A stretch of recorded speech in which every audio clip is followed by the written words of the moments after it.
لیکن ناظرین کرام افسوس اس بات پر ہوتا ہے کہ مولانا مدنی کی رکن شورا بنتے ہی علماء اور فضلاء کی ایک بڑی جماعت مولانا محمود مدنی دارالعلوم دیوبند کی شان میں زبان درازی کرنے لگی، جبکہ یہ مسلم حقیقت ہے کہ ہم نے دارالعلوم دیوبند کے بارے میں سنا ہے کہ وہاں کے فیصلے من جانب اللہ اور الہامی ہوتے ہیں۔ السلام علیکم ورحمۃ اللہ وبرکاتہ۔ محترم ناظرین، جیسا کہ آپ نے یہ سن ہی لیا ہوگا کہ گزشتہ کل 13 ستمبر 2022 بروز منگل کو بعد نماز مغرب کی نشست میں ایشیا کے عظیم دینی درسگاہ دارالعلوم دیوبند کی مجلس شورا نے اہم فیصلہ لیتے ہوئے جمعیت علماء ہند کے صدر اور سابق رکن پارلیمنٹ حضرت مولانا محمود اسد مدنی صاحب دامت برکاتہم کو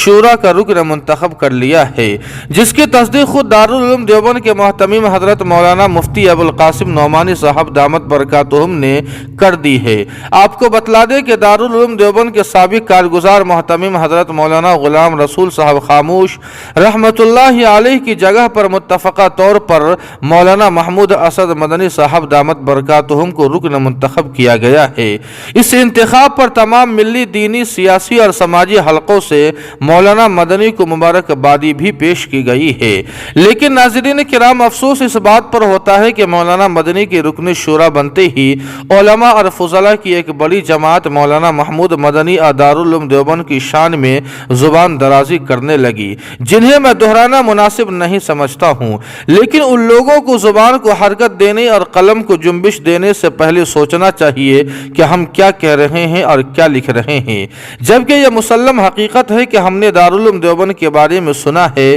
کہ وہاں کے فیصلے من جانب اللہ اور الہامی ہوتے ہیں۔ ناظرین کرام، آج دنیا جو چاہے کہیں اور لکھے، لیکن یہ بات مکمل وثوق سے کہی جا سکتی ہے کہ ملک کے موجودہ صورتحال میں جمعیت علماء ہند جس طرح امت کی اور خصوصاً ارباب مدارس کی رہنمائی کر رہی ہے، خدا نخواستہ اگر ہمارے ان اکابر کو کوئی نقصان پہنچ جائے یا ان کی آواز کو دبا دی جائے تو موجودہ حالات میں ہندوستانی مسلمانوں کی رہنمائی کرنے والا جلد کوئی نصیب نہ ہوگا۔ بہرحال ناظرین کرام، دارالعلوم دیوبند کے فیصلے کا ہم خیر مقدم کرتے ہیں اور مولانا مدنی کو بھی مبارکبادی پیش کرتے ہیں۔ اس لیے دعا فرمائیں کہ اللہ پاک اس فیصلے کو مادر علمی کے حق میں خیر و برکت کا ذریعہ بنائے اور دارالعلوم دیوبند کو تمام شرور و فتن سے حفاظت فرمائے۔